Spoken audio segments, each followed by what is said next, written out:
अस्सलाम वालेकुम नाज़रीन, आज हम बात करने वाले हैं उस गाने की जिस गाने में हर कोई अपनी कहानी ढूंढ रहा है, अपना दर्द ढूंढ रहा है और टॉप ट्रेंडिंग है। जी, मुझे बताने की तो ज़रूरत बिल्कुल नहीं है, कहानी का नाम लिया है तो कहानी सुनो से ही आपको पता चल जाएगा कि कैफ़ी खलील का एक गाना है कहानी सुनो, जो कि टॉप ट्रेंडिंग पर है, लोगों की तरफ से बहुत पसंद किया जा रहा है और कोई बड़े सिंगर ने नहीं गाया, बट अब उनकी आवाज़, उनका दर्द, उनका एक्सप्लेन करने का तरीका इतना अच्छा है, लोगों को इतना पसंद आ रहा है, इतनी प्योरिटी है उनके गाने में कि वो जो बड़े एक्टर्स हैं या बड़े सिंगर्स हैं उनको बीट कर रहे हैं।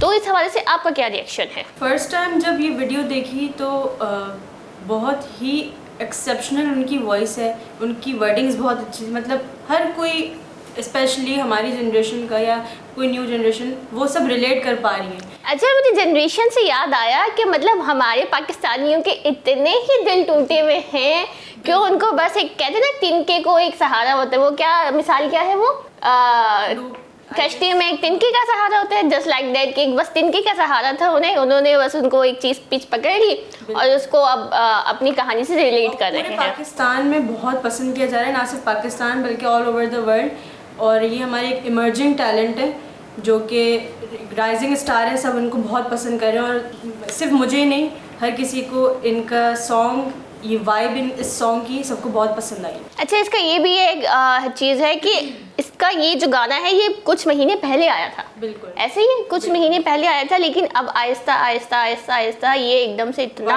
रेंज पे देखा जा रहा है, इतना टॉप ट्रेंडिंग हो गया है कि अब इसकी मास्टरपीस, अब ये मास्टरपीस बन चुका है और अब इसकी कॉपीज आ रही हैं। बिल्कुल। और ऑफ कोर्स अब आयमा बेग ने भी इसका फीमेल वर्जन गाया था, लेकिन अनफॉर्चुनेटली लोगों की तरफ से उसको बहुत ही डिसलाइक किया जा रहा है। एग्जैक्टली लोग कंपेयर कर रहे हैं कैफ़ी खलील के वर्जन को और इनके वर्जन को, हालांकि वो मेल साइड पे उनका है और वो फीमेल वर्जन है, तो जो है सबके डिफरेंट व्यूज़ आ रहे हैं, बहुत से लोग पॉजिटिव दे रहे हैं, बहुत नेगेटिव दे रहे हैं और कुछ इतना नेगेटिव दे रहे हैं कि वो बहुत ही बुरा भी लग रहा है। अच्छा, मास्टरपीस की बात करें ना कि जी एक चीज़ है, यानी कि एक गाना था वो उनकी वॉइस में रिकॉर्ड हुआ और लोगों ने बहुत पसंद किया, लेकिन अब एक गाना था कैफ़ी खलील का कहानी सुनो, और इससे पहले भी वो कना यारी गा चुके हैं, लेकिन उन्हें वो फेम नहीं मिल पाई, उनकी वो आइडेंटिफिकेशन नहीं मिल पाई, क्योंकि उसमें ऑफ कोर्स बहुत सारे बाकी बड़े सिंगर्स भी थे, लेकिन इन्होंने जब सोलो में कहानी सुनो गाया तो तब एक नाम पता चला, अच्छा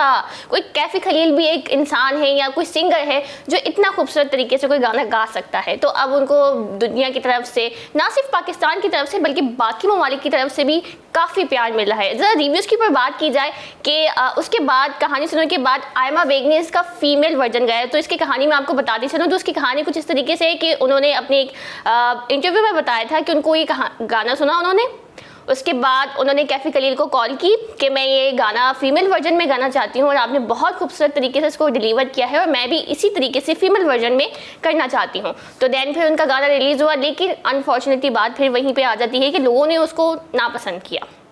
कुछ मेरे पास कमेंट्स भी हैं इस हवाले से कि उनके गाने के नीचे क्या कमेंट्स आए। तो सबसे पहले किसी ने लिखा है कि no one can beat Kaifi voice. Of course ये उनके जो आयमा बेग के गाना था उनके गाने के नीचे कमेंट है कि no one can beat the Kaifi voice. Of course जो मास्टरपीस है वो मास्टरपीस रहता है, उसको कोई भी कॉपी नहीं कर सकता, लेकिन सब कंपैरिजन कर रहे हैं। जी बिल्कुल, इसमें कोई डाउट नहीं है कि कैफ़ी खलील एक लेजेंडरी उन्होंने सॉन्ग गा दिया है और वो सबको बहुत पसंद आया है।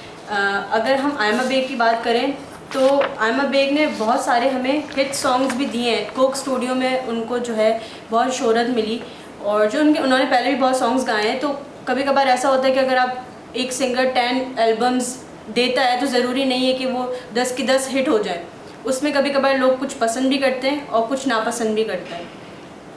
तो अच्छा, ये एक चीज़ होती है कि आई मीन आप जब किसी की कॉपी कर रहे होते ना तो लोगों को उसकी पीछे जो बैक हैंड पे स्टोरी होती है उसका पता नहीं होता, वो बस जो सामने चीज़ हो रही होती है उसको देख रहे होते हैं कि इसने कैफ़ी खलील का गाना चोरी किया या वॉट एवर जो भी थे। मेरे पास इस तरीके से कमेंट्स में आए हुए, तो मैं आपको ज़रा पढ़ के सुना दूँ। किसी ने लिखा है कि I have never seen someone make a proper video for a cover song, यानी कि मैंने ऐसा देखा ही नहीं। Of course she wants to bypass Kaifi and get credit of his work. तो जब हम कॉपी कर रहे होते हैं तो लोगों का यही रिएक्शन आता है कि आप उस चीज़ को कॉपी कर रहे हो या फिर उसका क्रेडिट लेना चाहते हो, जबकि ऐसा नहीं होता है। By hand I think so कि आपको ये चीज़ देखनी चाहिए कि बिहाइंड द हैंड क्यों क्या स्टोरी है। इस तरीके से मैंने अपनी पिछली वीडियो में एक बात कही थी कि आपको क्रिटिसाइज़ करने का हक किसी को भी नहीं है। आपको एक चीज़ है वो पसंद नहीं आ रही है, ऑप्शन होते हैं लाइक का, डिसलाइक का, आपको डिसलाइक करते हैं, बट इस तरीके से क्रिटिसाइज़ करना आप सामने वाले का जो कॉन्फिडेंस लेवल होता है वो तोड़ देते हैं। ये एक बात है कि कैफ़ी खलील या आयमा बेग दोनों पाकिस्तानी स्टार्स हैं, वो हमारे स्टार्स हैं और वो हमारे लिए ही गा रहे होते हैं। ऐसा ही है। अगर मैं इसमें एक और बात ऐड करूं तो आयमा बेग ने अपने एक इंटरव्यू में एक पोस्ट शेयर की है जिसमें उन्होंने कहा कि उनको कोई फ़र्क नहीं पड़ता कि लोगों के क्या व्यूज़ आ रहे हैं उस सॉन्ग पे। उन्होंने वो एट द मोमेंट उस जोन में थी कि वो वाइब कर पा रही थी, वो फील कर पा रही थी उनके लिए, वो इस चीज़ को रिलेट कर पा रही थी, वो बस उसकी ख्वाहिश थी कि बिल्कुल। तो उन्होंने जो है रिकॉर्ड कर लिया।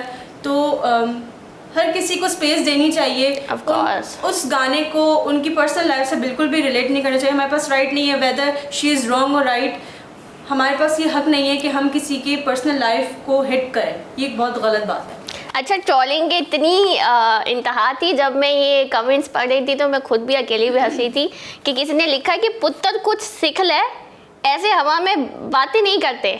आई मीन मतलब इसको पंजाबी नहीं आती, लेकिन टूटी फूटी पंजाबी में उसने उसको क्रिटिसाइज कर दिया। तो उसको मैं ज़रा अच्छे तरीके से डिलीवर कर देती कि पुत्र कुछ सीख ले, ऐसे हवा से गला नहीं करी दिया। तो उसको ये इस तरीके से करेक्ट किया जा सकता है। तो और भी है, किसी ने कहा title song of YouTube says original song, यानी कि वही बात आ गई ना कि जो भी था वो ओरिजिनल मास्टरपीस जो है सब उसी को ही लाइक करें। किसी ने आयमा के बारे में बात नहीं की, किसी ने उनकी वॉइस के बारे में बात नहीं की। उन्होंने सब ने यही कहा कि कैफ़ी खलील, उस गाने पे भी, आयमा के गाने पे भी सब ने कैफ़ी को याद किया। तो ये एक क्रिएटिविटी होती है। इसमें मैं अगर आपको बोलूँ तो कुछ लोगों ने अप्रिशिएट भी किया उनकी वॉइस को। अगर मैं इसमें आपको एक बताऊँ, कमेंट किया है कि whatever but I love Aima's voice, no one is beating any one and her version of this song is also good. यानी लोग अप्रिशिएट भी कर रहे हैं। ठीक है, उनको क्रिटिसिज्म मिल रहा है, मतलब कुछ लोग हैं जो अखरोट खाते हैं, कुछ बादाम खाते हैं, जिनकी अक्ल घुटनों में नहीं है, जिनकी अक्ल ज़हन में है। किसी का दिन होता है, किसी का नहीं होता, तो इसको पॉजिटिवली लेना चाहिए। इतना नेगेटिव कमेंट्स नहीं करना चाहिए कि किसी की दिल आज़ारी हो। बात वो ये आ गई ना कि भाई दोनों स्टार्स हैं, दोनों हमारे लिए परफॉर्म कर रहे होते हैं, लेकिन हम क्या करते कि नहीं, हमें जो चाहिए हमें बस वही चाहिए। हम अपने पर्सपेक्टिव को चेंज ही नहीं करते। हाँ, हम चेंज ही नहीं उसको करते। हम हमारे पाकिस्तानियों का मसला ही एग्जैक्टली ये है कि हम अपने जो सामने वाला परफॉर्म कर रहा होता है उसको स्पेस नहीं देते हैं। इंसान रहने का मार्जिन दें किसी को। हाँ, इंसान रहने का मार्जिन दें। उसका दिल टूटा हुआ था, उसने बड़ी मुश्किलों से जोड़ा हुआ है। तो इसी तरीके से आप जिस तरीके से बता रही हैं, कुछ लोगों ने उसको पसंद भी किया। तो मेरे पास इसी तरीके से कमेंट है, why does everyone make comparison between both singers, both are super, so please stop comparing. And वाकई में ये चीज़ है कि आप उसको कंपेयर नहीं करें। Aima Baig is Aima Baig and Kaifi Khalil is Kaifi Khalil. बिल्कुल, दोनों की कोई जगह नहीं ले सकता। दोनों का स्टाइल अलग है एंड अगेन दोनों लेजेंडरी हमारे आर्टिस्ट हैं और उनको अप्रिशिएट करें। जी, ऐसा है जी नाज़रीन। तो ये था हमारा आज का रिएक्शन कैफ़ी खलील और आयमा बेग का। बट मैं आपको फिर एक बात ये बताती चलूँ कि आप क्रिटिसाइज़ मत किया करें, सामने वाले पे क्या गुजरती है शायद ये कोई अंदाज़ा नहीं लगा सकता। अगली दफ़ा फिर मुलाकात होगी एक नई वीडियो के साथ।